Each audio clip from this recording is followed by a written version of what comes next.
পারস্য উপসাগর থেকে ওমান উপসাগর ও ভারত মহাসাগরে প্রবেশের একমাত্র সমুদ্রপথ হল হরমুজ প্রণালী। বিশ্বের অন্যতম গুরুত্বপূর্ণ এই নৌপথ বন্ধ হলে তেলের দাম আকাশছোঁয়া হয়ে যেতে পারে। মার্কিন বিমান হামলায় ইরানের গুরুত্বপূর্ণ পারমাণবিক স্থাপনায় আঘাত হানার পরিপ্রেক্ষিতে হরমুজ প্রণালী বন্ধের সিদ্ধান্ত নিয়েছে ইরান। ইরানের পার্লামেন্টে এ বিষয়ে একটি প্রস্তাব অনুমোদন করেছে বলে জানিয়েছে ইরানের সর্বোচ্চ রাষ্ট্রায়ত্ত সংবাদ মাধ্যম প্রেস টিভি।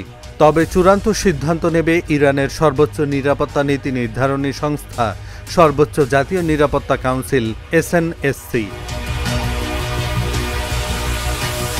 মার্কিন যুক্তরাষ্ট্রের হিডস্টন বিশ্ববিদ্যালয়ের জ্বালানি বিশেষজ্ঞ এবং অর্থনীতির অধ্যাপক এড হার্স বলেছেন, এই পথ দিয়ে প্রতিদিন গড়ে 18 থেকে 20 মিলিয়ন ব্যারেল তেল যায়। সৌদি আরব, কুয়েত বা আশেপাশের দেশের জন্য এর কোনো বাস্তবসম্মত বিকল্প রুট নেই। যদি প্রবাহ অর্ধেক কমেও যায়, বিশ্ববাজারে তেলের দাম এক লাফে $120 বা তার বেশি হয়ে যেতে পারে এবং এই প্রভাব হবে তাৎক্ষণিক ও বৈশ্বিক।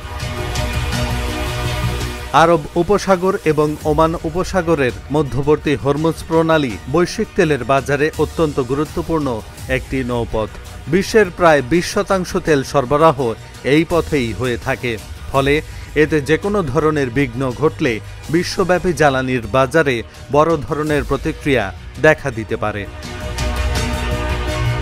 এদিকে এই ঘোষণার পরপরই রোববার দুপুরে বিশ্ববাজারে তেলের দাম হু হু করে বাড়তে শুরু করে। ব্রেন্ট ক্রুডের দাম 9%-এরও বেশি বেড়ে যায়। 2022 সালের শেষের দিকের পর থেকে এটিই সর্বোচ্চ। এহসানুল হক, ঢাকা জার্নাল।